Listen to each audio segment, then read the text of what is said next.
Hi friends, welcome to nonstop cooking. இன்றைக்கி நம்ம இந்த ரோட்டு கடைங்களெல்லாம் செய்கிற ஒரு தக்காளி சட்னி தான் செய்ய போகிறோம். இது இட்லி தோசைக்கெல்லாம் தொட்டு சாப்பிட்றதுக்கு அவ்வளோ ஒரு டேஸ்ட்டாக இருக்கும். வாங்க நம்ம இதை எப்படி செய்யலான்னுட்டு பார்க்கலாம்.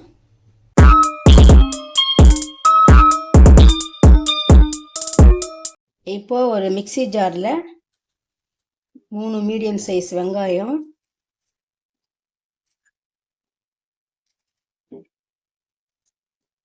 ஒரு 10 பல்லு நல்ல பெரிய சைஸு 10 பல்லு பூண்டு, ஒரு 5 வரமிளகாய், ஒரு 3 தக்காளி, மீடியம் சைஸ் தக்காளி 3. இதை நம்ம நல்லா நைஸாக அரைச்சிட்டு வந்துடலாம். இப்போ நம்ம இதை நல்லா நைஸாக மிக்ஸி ஜாரில் அரைச்சிட்டு வந்தாச்சு. இப்போ நம்ம ஸ்டவ் பற்ற வச்சு ஒரு பேன் ஒன்று வச்சிடலாம். இதில் நல்லா ஒரு 3 டேபிள் ஸ்பூன் எண்ணெய் விட்டுக்கலாம். எண்ணெய் நல்லா கொஞ்சம் தாராளமாக விட்டுக்கணும். இருக்கு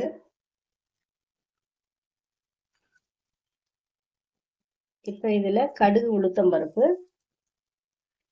போட்டுடலாம். இது நல்லா பொரியணும். இந்த கடுகு உளுத்தம்பருப்பு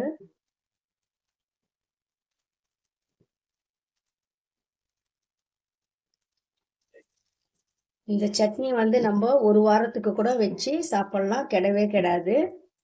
எங்கேயாவது ட்ராவலுக்கு என்ன எடுத்துன்னு போகிறதா இருந்தால் கூட இந்த சட்னி நம்ம செஞ்சு எடுத்துகிட்டு போகலாம். கடுகு உளுத்தம் பருப்பு நல்லா பொரியுது. இதிலே 2 வரமிளகாய் போட்டுக்கலாம்.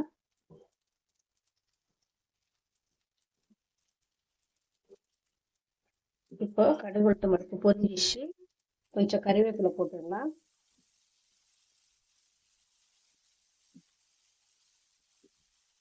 பெருங்காயம். இப்போ நம்ம இதில் அரைச்சி வச்ச விழுதை இதிலே போட்டுடலாம்.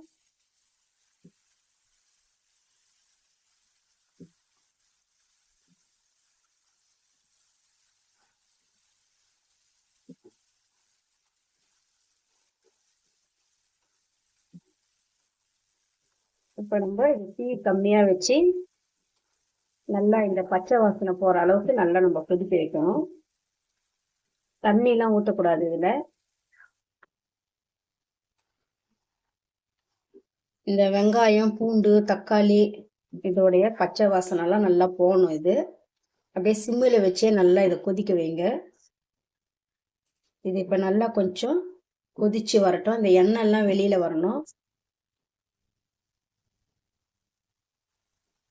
இப்போ இதுக்கு தேவையான அளவு உப்பு போட்டுக்கலாம்.